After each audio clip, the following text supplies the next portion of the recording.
এই যে অলরেডি আমার ডিম ভাঙা হয়ে গেছে, আবার দেখা একটা ডিম ভাঙছে।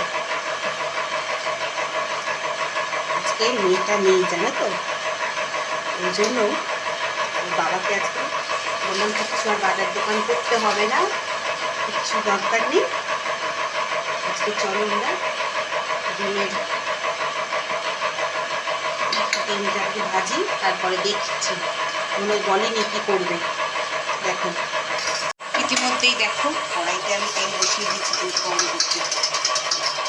কড়াইটা একটু ওরকম লাগছে কারণ আমি একটু আলু ভেজেছিলাম, বাবা কটা ভাত ছিল খেয়েছে ওই জন্য। আর ডিমের এই আঁশটানি গন্ধটা দূর করার জন্য দেখো কি দিচ্ছি, দেখো দেখে নাও, সামান্য একটু দেখো একটু হলুদ দিয়ে দিলাম, তাহলে ডিম থেকে আর আঁশটানি গন্ধটা বেরোবে না।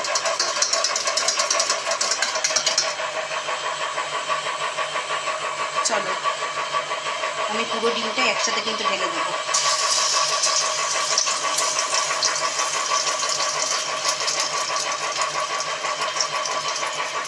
চলো ডিমটা দেখছো, ওয়াও কি সুন্দর হয়েছে না, ফুলে উঠেছে।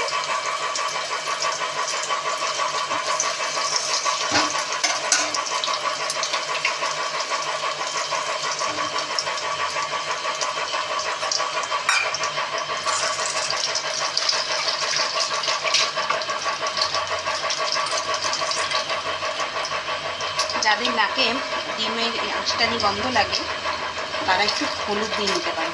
এই টিপসটা আমি শিখেছি আমার শাশুড়ি মায়ের কাছ থেকে। আমার শাশুড়ি মা সব সময় যখন ডিম ভাজতেন তখন এরকমভাবে একটু করে হলুদ দিয়ে দিত।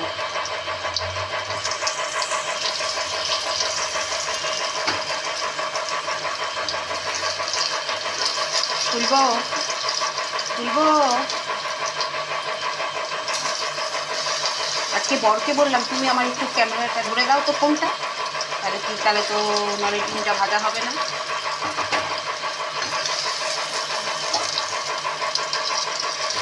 কত মোটা হয়েছে।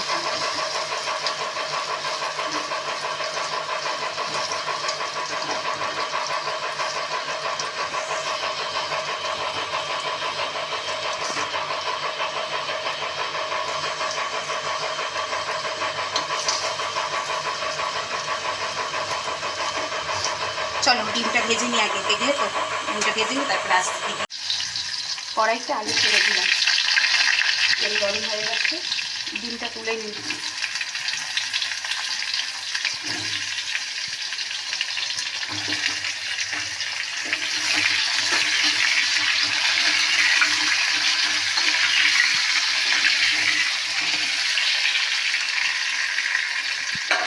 এর মধ্যে দিয়ে দেবো না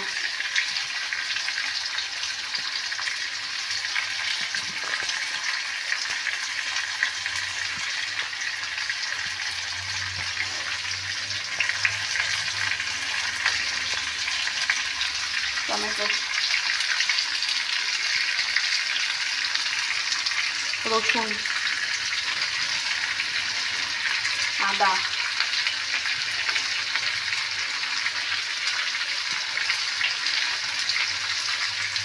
কাঁচা লঙ্কা,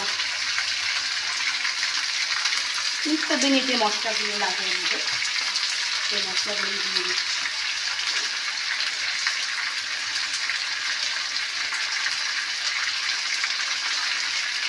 কাশ্মীরি লঙ্কা দিয়ে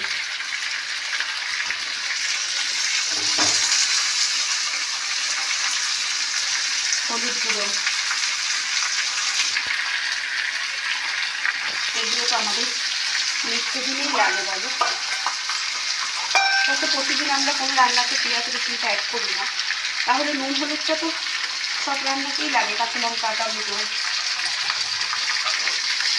সবকিছু কী দেবো ভেবেছিলাম, দেখেছো এখন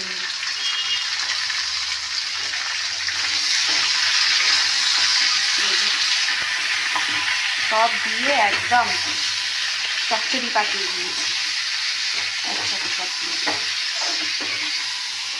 এবার বড়মশাই বললো তোমার অতক্ষণ ধরে আলু ভাজা এই অতক্ষণ সহ্য করতে পারবো না, যা করতে তাড়াতাড়ি করো। আমিও তাড়াতাড়ি করতে ব্যস্ত হয়ে গেছি, তো সামান্য কিনে দিয়ে দিলাম। ঠিক আছে বাবু, দাঁড়াও, আমি তাড়াতাড়ি করে করছি, তোমার অতক্ষণ ফোন করে তাড়াতে হবে না।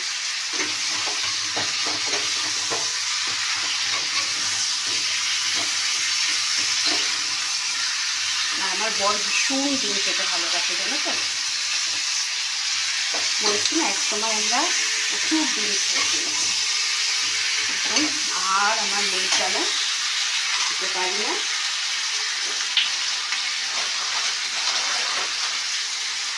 ডিমের কোনো প্রজাতি আমার বাড়িতে তেমন আসে না, তুমি পেস্টি বলো যাই বলো, আমার বাড়িতে নিয়ে আসা হয় না। এই জন্মদিন যা হয়, তোমরা যেগুলো যা ভিডিওতে দেখেছো সবই কিন্তু এগিয়ে থাকে।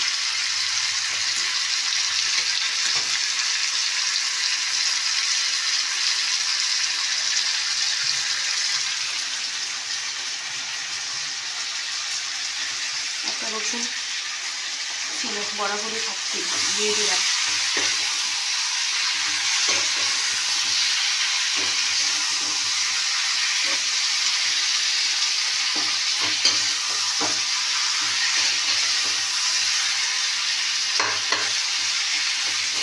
যারা পেঁয়াজ রসুন দিয়ে রান্না খেতে ভালোবাসে না, তারা, জানি না আমার বড় বাবা একটু অনেক সাদা চুলে আছে, তারা বাবা পেঁয়াজ রসুন রান্না একটু হলেই তারা খুব ভালোবাসে। আমার বাবা আবার সবসময় পেঁয়াজ রসুন দিয়ে রান্না ভালো লাগে না।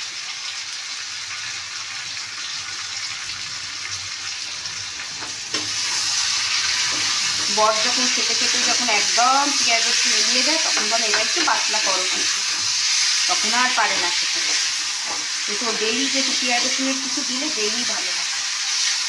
এটা আমার শাশুড়ি মাও তাই, আমার বাবাও তাই ছিল। জামাই আর শ্বশুরের খাওয়া দাওয়া পুরো এক। আমার বাবাও একটু পেঁয়াজ রসুন রান্না করলে একদম তৃপ্তি করে খেয়ে দিত, আর বলতে হতো না।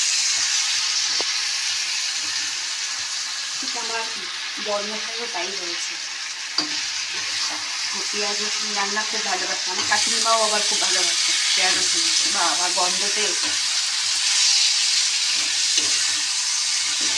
আগে রান্নাতে মা যখন আসতে পারত আমার কাছে, তখন শাশুড়ি মা তখন বলতো একটু রসুনের গন্ধ, আমার শ্বশুরবাড়ি তো বাঙাল, তো বাঙাল ভাষা বলতো, শ্বশুরের এই রসুনের গন্ধ পাইতেছি না কেন,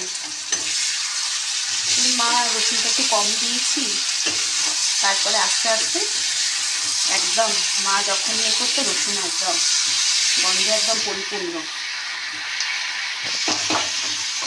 রসুনের গন্ধ থাকতেই হবে রান্নাতে।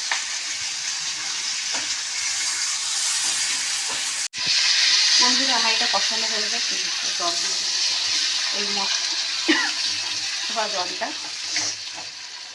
ফুল দেবে, বাটিটা ধুয়ে যাবে।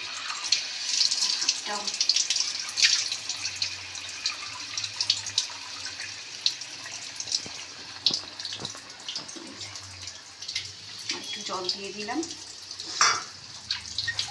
এবার দেবো হচ্ছে গরম মশলা। আর এবার দিয়ে দেবো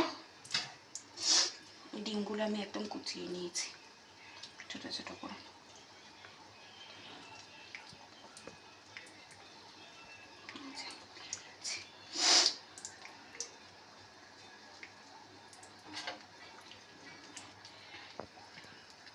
ডিমগুলো দিয়ে দিলাম।